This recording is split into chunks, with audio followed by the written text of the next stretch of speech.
Hello, good afternoon. Thanks for inviting me, and I'm really thrilled to be here. It's a great honor.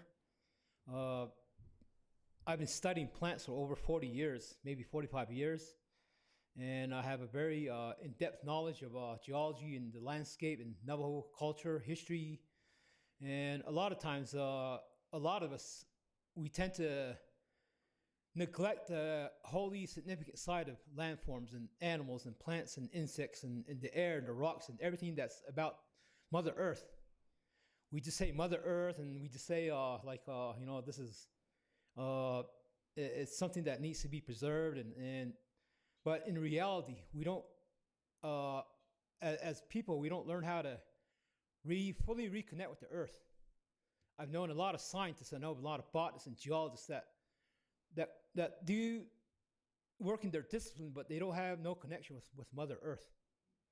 And so that's what I wanted to bring out today is about I can relate to any type of plant community type that's out there, but I decided to concentrate on pinning juniper woodland today and some of the important roles that it has for us and culturally, and also in terms of it providing for us in terms of our indigenous well-being and our health.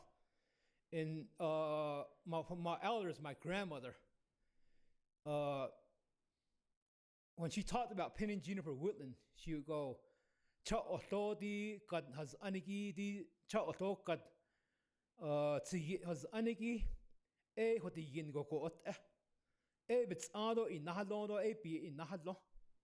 And what she said was the pinning juniper woodlands are holy. It's a holy, sacred site, holy, sacred community types. And they possess life, and they also give life to us. A lot of our medicines, a lot of our edible plants, a lot of our ceremonial plants, a lot of our tobaccos occur within the pinning juniper woodland. And I spent many years herding sheep in the pinning juniper woodland.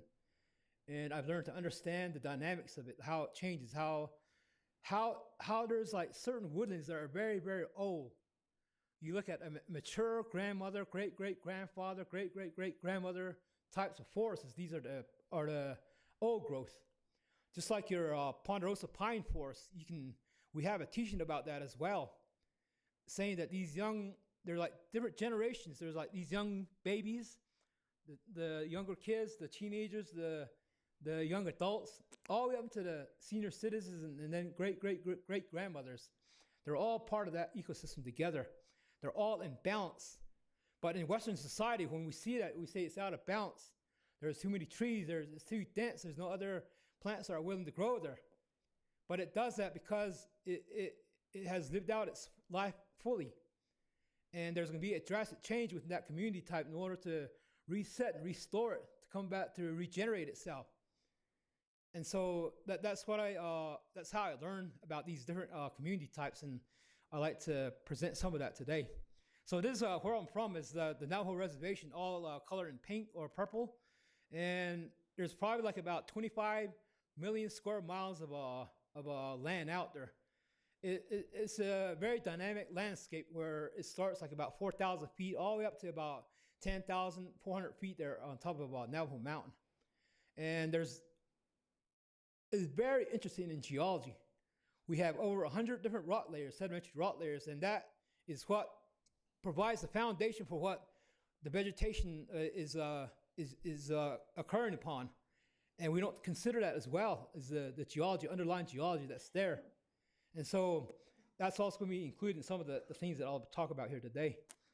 Okay, here's where I'm from, called Bacabato, New Mexico. It's right about 13 miles south of the Four Corners Monument. I'm living just inside of New Mexico.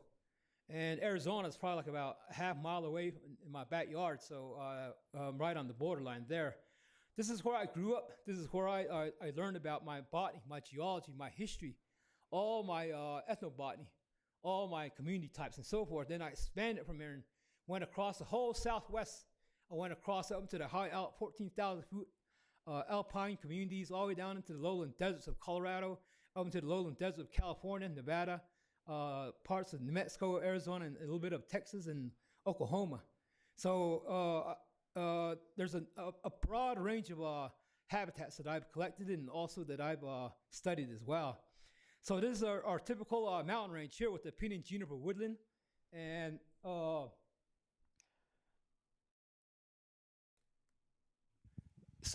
this is the woodlands here are, wrong button. Okay, the woodlands here, it goes around the whole bottom of the mountain range, like the foothills of the mountains. And then you get up into the more montane zones going up higher, and then the kind of like a montane shrub like a chaparral, and then into the coniferous forest way up on top with a little bit of aspen. And so and then we have a lot of stick rock, and we have a lot of like alkaline seeps, hanging gardens, and like grasslands and mixed desert shrubs and salt desert scrub, some sand dune communities. And so it's all mixed in different types of ecotones around the mountain range from the bottom all the way up to the top. And so here's an example of old growth pinyon juniper woodland. This is up on Mexican Cry Mesa, where there's probably about 10 visitors within the last 20 years.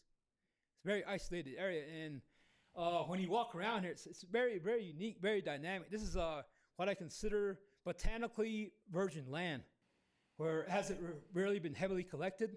There's a lot of potential for new species and new discoveries in this area. And one of the things that I want to point out too, not only the vegetation, but it's very important for wildlife, for birds, for raptors, for even insects. I studied ants throughout the whole reservation before with a group of myrmecologists from Harvard University. And we've collected like about maybe 40,000 specimens of ants on the reservation. And in these pinyon juniper woodland, there's only like 2 or 3 locations on the whole reservation that are old growth where you find a particular ant called polyergus. And so poly means many, ergus means workers or slave. And what they do is they look like regular red ants, those the large red and black ants that are probably about the same size. And you see them in the deep old growth woodlands, and like in the late afternoons about 4 o'clock, you'll see one individual red ant walking around. So you follow it no matter where it goes, and all of a sudden it'll visit like the nest of like a formica, which is a grayish black medium-sized ant. And what they do is they'll go inside that nest, visit their nest, and then he'll come back out and lay his pheromones and lead his tracks all the way back to his own nest. And then somehow they relay that message, and then you have a whole troop of soldier ants that come on out of there. They'll follow their pheromones back to this nest that he visited, and then what they do is they steal all the unhatched eggs from that nest. And so what they do is they raise these unhatched eggs. They have the smaller ants that have hatched before, their responsibility is to turn them eggs over every once in a while. And once they get large enough, what they do is they manually hand feed these polyergus. Because these polyergus are a form of ant that has mandibles that are so large they can't feed themselves. So it's a very dynamic type of environment that you see out there. It's not just like not just like the old growth with very little vegetation. It's very dynamic. You see all kinds of insects as well out there. So it's very interesting. And then one of the most important things about pinyon juniper woodlands is our main area that we live in, thrive in, and also what we use to herd our sheep in. I used to have like about 200 head of churro sheep, and I've raised churros for many years, and I used to donate most of the lambs that I got to other people that I knew without asking for money or anything, just giving it to them and letting them start their own herds as well. So the pinyon juniper woodlands that I herded sheep in on a daily basis was very important to me as well. And then one of the most important things that I talked about earlier is how to respect the plants. These plants are what we call Indigenous, the holy plant people. And I myself, as a Navajo, we consider ourselves Nihokati Indigenous, which means the land service, earth service, holy people. Everything is holy with us, the animals, the insects, the land, the water, the air, the rocks, earth. And so right here, what I do when I study plants is I get down to the ground. I take photos of them and I talk to them. I say,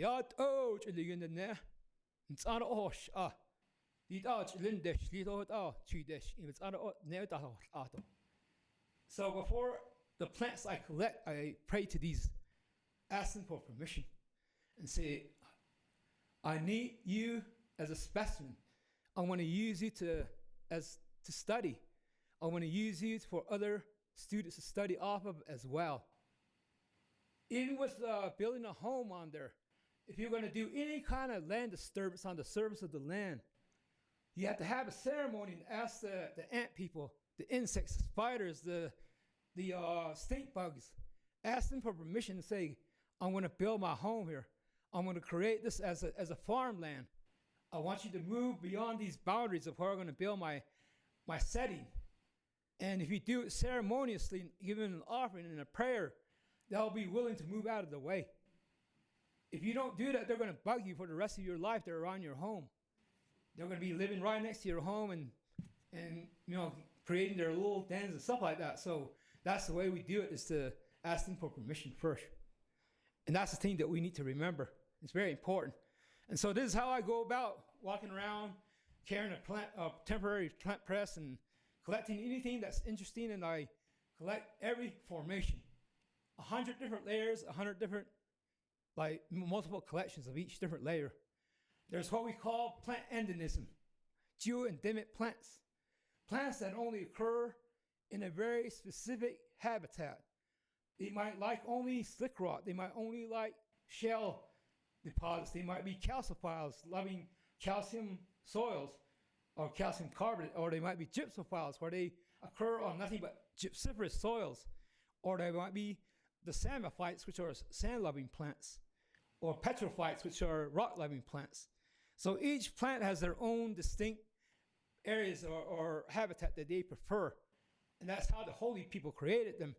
As you can see here, it's a mixture of grasslands, shrublands, a little bit of sagebrush, and you get pinyon juniper woodlands. You get a lot of these interconnected ecozones coming into each other and becoming like pure woodlands and pure sagebrush. And then where they connect, there'll be a lot of interfingering going on.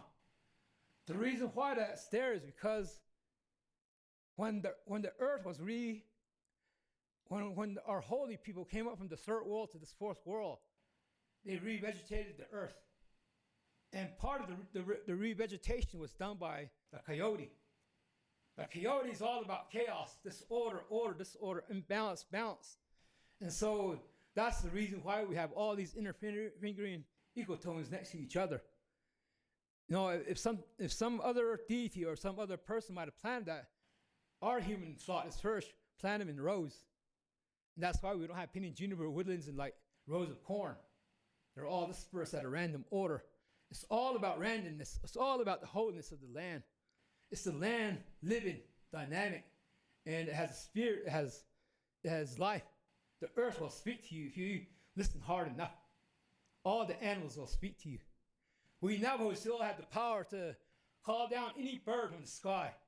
We can bring in any animal. We can bring in a bear. We can bring in a deer. We can bring in an elk. If we need paraphernalia, implements for ceremonialism, and we need deer hide or whatever, we could bring in a deer and have him donate that to us. We see an eagle 3,000 feet in the air. Which means seeing down that eagle and have the eagle come down and sit right next to you. And then you give it a pollen on its head, dust it off, give it a corn pollen ball to feed, and then you take whatever feathers that you need, and then you let it go again. And then you call down another one, do the same thing until you get the sufficient amount of feathers that you need. All our Navajo ceremonials, the medicine men have gathered their eagle feathers that way. They're all alive and dynamic feathers. If you lay them down on the ground on a certain ceremony, they'll stand up on their own without no props and start dancing like this. And that's why we use these live eagle feathers that way. And then we have the principles Hajjon. Hajjon means the beauty way. Hajjon is a very extensive teaching, and it's based around our 4 sacred mountains, actually 6. And the eastern mountain is like an entrance to a Hogan, which relates to youth and about your thinking, about having creating a very powerful thinking, very powerful mind. And it deals with white light, the white early morning light. It talks about talking God. It talks about a rebirth, a renewal of life, a young child. And then you go through this motion of life going in a clockwise manner like this. From the east, the west, the south, the west, north, and back to the east. All that's incorporated within our teachings. And there's one that's I'm going to bring up here early in a while that's going to talk about, which I think is very important, called the principles of knowledge. Way back about 6-7 billion years ago, our Navajo stories go back 20 billion years. We talk about ecology, we talk about evolution of insects in the black world, the red world, the first world, the evolution of birds, dinosaurs, reptiles, and birds in the second world, the blue world. Then we talk about the evolution of mammals in the yellow world, the third world. And then finally, after our holy people emerged from the third world to this world, is finally when the humans were created. The holy people created the earth for us first. They created the vegetation, all the waterways, the mountains. They set down these laws and principles for us to live by before we even created us. They had this vision and thought that the humans were going to be here living among all these other living entities, living beings. They're going to be a part of it. And we're not separated from them. We're not better than them. We're not smarter than them. We can't master them. We can't tell them what to do. We can't say we're going to recreate and make you a better environment. It's because that's the way the holy people wanted that place in the first place. That's the way they created it. And so right here, this principle here is very important. This is at the end of one of these long talks about your own goodness. And then it talks about your health, your psychological mind, your relationship with your family bond. And then at the end is what we call a yido'ah. Even just saying that word is very powerful. It means from deep within inside your mind, your body, your soul, your total essence. Everything out there, all the trees, all the animals, the birds, the rocks, the water, the heavens, the stars, other humans. We're all supposed to live in reverence with each other, think good about each other, hold each other in high esteem, in respect, and a lot of good thought and good words for everything out there. And we don't try to say, oh, this, like right now, you often see like stories in the newspapers or whatever, and they'll say, oh, we have a problem bear here. That's not a problem bear. You're the problem human. You're the ones that moved into the bear's habitat. Did you ask them for permission to live there? When I go lecture across the nation, like at Harvard, like at Philadelphia Academy of Science, the California Academy of Science, or Rancho Santa Ana, everywhere I've been, I lecture to these big wig botanists. And I say to them, you've been working as a professional botanist for 40 years, 30 years. I said, all them time, just once, have you said thank you to those plants? Just once have you made an offering to that plant. Even one copper penny, give it to them. And here you make thousands of dollars from these plants. Talking about plants, studying plants. Plants are not just biological entities when you look at a microscope and say, oh, look at these pubescents. Look at the trichomes on this. Look at the pollen on these, on the flower parts. It's not about that. It's about having that relationship and having that sacred holiness, reverent thought for that plant. And by doing that, they reward you. Nature will talk to you. Nature will come to you. I got the ability to bring in animals and birds sometimes because of what they think they see through your heart. And so that's why this principle is very important. A long time ago, when before the earth was, when it was just created, the spirit of the heavens crawled into the heaven, and it became alive and dynamic. the spirit of the earth crawled into the earth, and it spoke, and it laid down these principles for us back then, 7 billion years ago. And so this is what I still follow today, and this is what I teach my students. And then look at all this is kind of just an example of the different community types that we have. This is not all of it. Every one of them has a story. Every one of them has meaning. Every one of them is sacred to us. Like, for example, look at these hanging gardens. Hanging gardens are not all over the United States. It's very, like, there's a dense amount of it here in Utah, southern Utah, northern Arizona. And these hanging gardens is where the holy wind people live. It's where the holy wind chant started from. All the plants that occur in these hanging gardens, like the Aquilegia micranthus, the Mimulus eastwoodii. There's a new carrots that was described from one of these hanging gardens called Carrots utahensis. They're all used in the windway chant as tobaccos, as ceremonial plants, or as the windway chant medicines. And then the walls that are adjacent to these hanging gardens, these vertical sandstone cliff walls, inside of these walls is where the humpback gods live, our deities for botany. And so they live inside the rock walls, and there's a way to knock on the door. There's a chant that you say, and they'll let you into their chambers. And they'll show you all the secrets of healing. So here's the humpback god. And it's all about native wild vegetation. His horn is like a crown of weather, a crown of thunder, a crown of rain. And that basket is also a crown that he wears of weather, rain, lightning. And then on the back side, it has a rainbow. That white bow shape is a rainbow with eagle feathers attached. In the early morning, like about 4 in the morning before the sun breaks, we call it Nehoka. Nohokati in the Ne. It means at the time when the early morning, the whole horizon appears white, even though it's still dark. And it's during that time these holy people are around. And that the eagle feathers, they represent the early morning sun rays coming over the eastern horizon before the sunrise.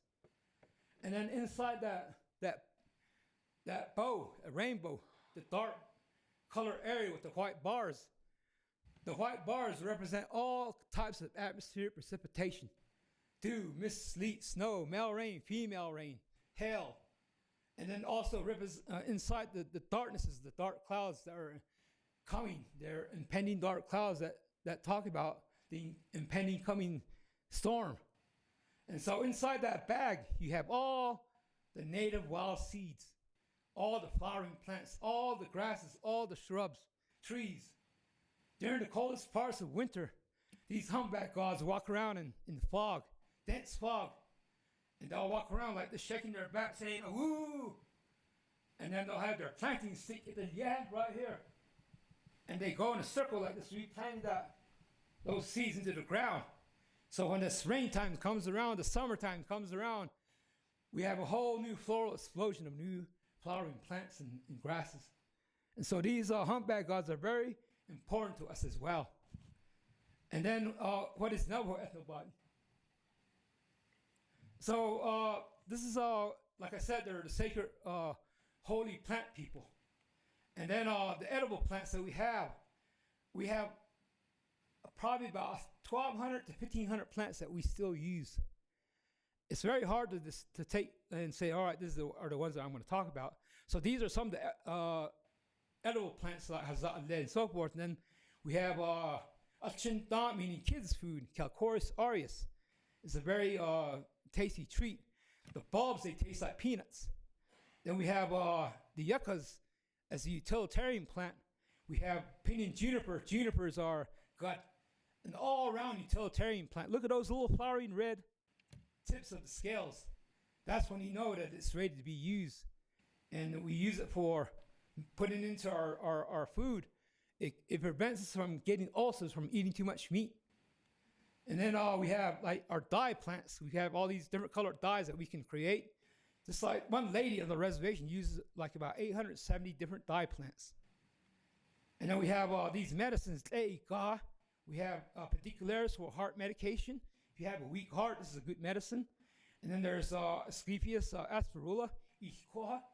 This will make you throw up and stuff like that. But this is a very powerful medicine that we use for cleansing our body, getting rid of the ulcers, getting rid of the bile in your stomach, the yellow bile, getting rid of all the potential like tumors in your intestinal tract and also into your stomach. And then we have ceremonial plants. Look at all this blackening right plants.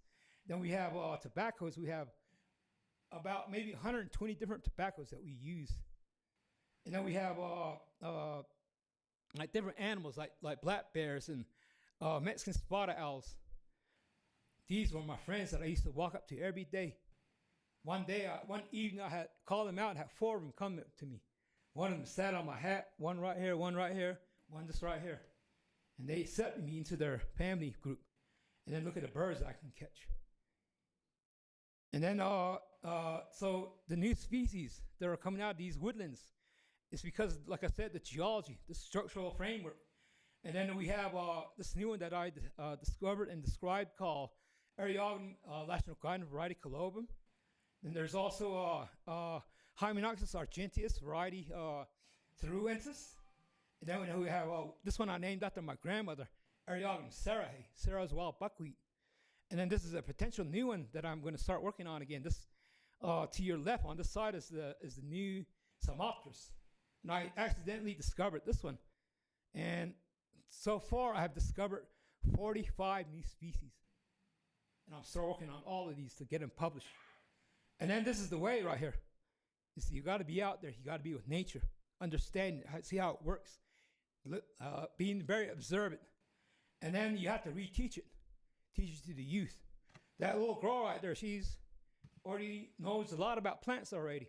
Her mother right there is my student, and she's teaching her, and she's really getting knowledgeable about it. This is her mom here in her natural setting. In the salt desert scrub all the way up to like 13,000 foot alpine communities. And then that's her doing looking at Penstemon Navajoa at the New York Botanic Gardens. And so this is what I mean about being reverent and holy.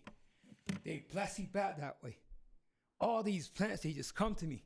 It's like here, like last year, I just went on a cruise, stopped by an alkaline seep, got out, and as soon as I walked onto it, I said, that's a brand new, undescribed Cercium.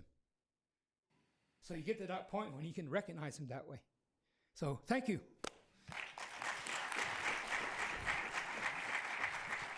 Thank you, Arnold. That was really valuable talk.